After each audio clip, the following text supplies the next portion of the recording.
চলে এলাম নতুন আরেকটি রেসিপি নিয়ে। লাউ দিয়ে খিচুড়ি রান্না করে দেখাবো। আসসালামু আলাইকুম, সকলে কেমন আছেন? আশা করি সকলে ভালো আছেন। আলহামদুলিল্লাহ, আমরা অনেক ভালো আছি। প্রথমে লাউটা টুকরো টুকরো করে কেটে নিয়েছি। এরপরে চাল আর মসুর ডাল ধুয়ে নিয়েছি। এর মধ্যে দিয়ে দিলাম আদা, রসুন, জিরা বাটা, কাঁচামরিচ। লাউটা অবশ্যই সুন্দর করে ছোট ছোট করে কেটে নিতে হবে। যত ছোট কাটা যাবে তত খেতে স্বাদ হবে, কারণ সহজে সিদ্ধ হয়ে যায় লাউ। আর লাউ দিয়ে খিচুড়ি কিন্তু অনেক মজা হয়। এরপরে দিয়ে দিব লবণ, তারপর দিয়ে দিব হলুদ গুঁড়ো।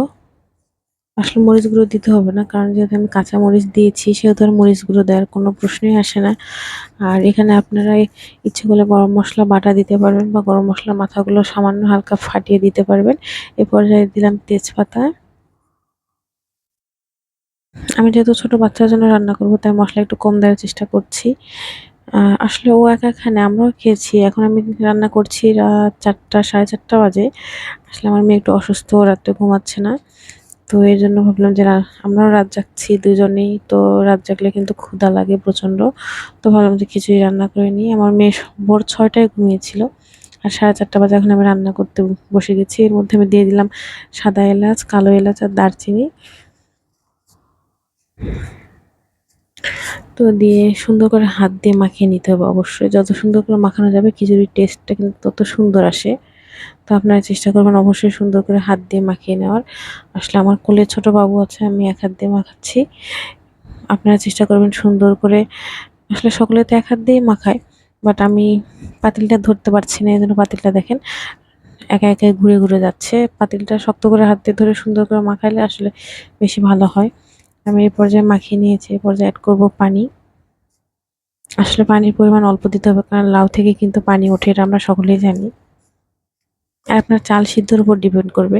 আপনি যদি ঝরঝরা মানে খিচুড়ি খান তাহলে পানি অল্প দিবেন, আর যদি একটু নরম নরম খিচুড়ি খান তাহলে পানির পরিমাণ বেশি দিতে হবে। তো আমি একটু পানির পরিমাণ বেশি দিব, কারণ ছোট বাবু যেহেতু খাবে, আমি একটু নরম নরম করে রান্না করার চেষ্টা করব। তো দেখেন এই যে এই পর্যায়ে কিন্তু খিচুড়িটা অলমোস্ট হয়ে এসেছে। দেখেন কত সুন্দর একটা কালার, আর দেখেন লাউগুলো সিদ্ধ হয়ে কত সুন্দর মনে হচ্ছে যে কেকের মতো একবারে গলে গিয়েছে। দেখেন আসলে খিচুড়িটা খেতে অনেক মজা। এতটা পানি থাকবে না, আমি ঝরঝরাই করব, কিন্তু হালকা একটু নরম থাকবে খিচুড়িটা, এই আর কি। তো এরকম খিচুড়ি খেতে কিন্তু খুব মজা, আপনারা অবশ্যই ট্রাই করবেন। দেখেন এই যে খিচুড়িটা কত সুন্দর দেখা যাচ্ছে, কালারটা কত সুন্দর, দেখলেই মনে হবে যে এক প্লেট খিচুড়ি চট করে খেয়ে নিই। আসলে আমার খুব পছন্দের এটা। যদি পোলার চাল দিয়ে রান্না করা যায় তাহলে আরো বেশি স্বাদ লাগে। আসলে আমার হাজবেন্ড পোলার চাল দিয়ে খিচুড়ি খেতে পছন্দ করে না, তার জন্য আমি নর্মালি রেগুলার ভাতের চাল দিয়ে রান্না করছি। আপনারা পোলার চাল দিয়ে রান্না করে দেখবেন যে খুব টেস্ট।